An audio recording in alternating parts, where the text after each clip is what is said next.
大家好，我是沈医生。你知道为什么有的人睡觉总打呼噜吗？今天我就来告诉你，并分享一个小方子，简单3味药就可以驱除肺中老痰，化解一身湿气，让我们气道通畅，睡觉不再打呼噜。你有没有这种情况？每次睡觉的时候都会打呼噜，并且声音震耳欲聋，躺在身边的人都被吵得睡不着觉。同时因为打呼，自己有时半夜也会憋醒，另外生活中也总是会咳痰吐痰，感觉这肺里好像装满了痰，怎么吐都吐不完。如果你有，那就注意了，这是体内痰湿太多的表现。中医认为痰湿会阻碍气的正常流通，所以当我们肺中痰湿太多，就会阻碍呼吸道，导致睡觉时出现打呼噜，平时总咳痰的情况发生。那相信这里又有人问了，那我为什么吃化痰的药也不管用呢？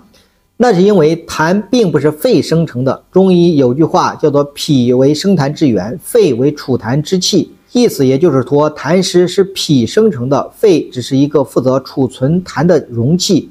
如果只化痰不治脾，那痰依旧会源源不断的生成，储存在肺里。因此想要彻底解决肺里的老痰，保持呼吸道通畅，那不仅的宣肺化痰，还得健脾除湿。所以接下来我就给大家介绍3味药，可健脾祛湿、宣肺化痰，日常煮水来调理我们的这个咳痰爱打呼噜的情况。这3味药就是白术、葶离子和大枣。首先我们看白术，此药性温，入脾胃两经，不仅可以去除水湿，还可以健脾补气，既可以推动水液流动，防止痰液生成。其次葶离子，此药入肺和大肠经，可以宣通肺气，同时消除痰湿。此药是治疗痰饮阻碍导致出现胸闷咳嗽、呼吸困难的妙药。当我们肺气正常，呼吸升降有序，呼吸道没有痰湿阻碍，那自然也就不会出现打呼噜甚至被憋醒的情况。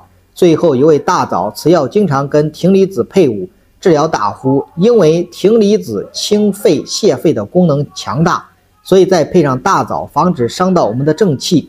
总之这3味药配伍，一个宣肺畅通呼吸道，一个治脾驱除痰湿，另一个作为后备能源，随时补充正气，对于咳痰打呼的人有很好的效果。但需要注意，得坚持调理才行。另外生活中痰湿也容易引起其他疾病，所以具体可以根据自身情况调整用药。如果不清楚自身状况的，可以寻求医生帮助。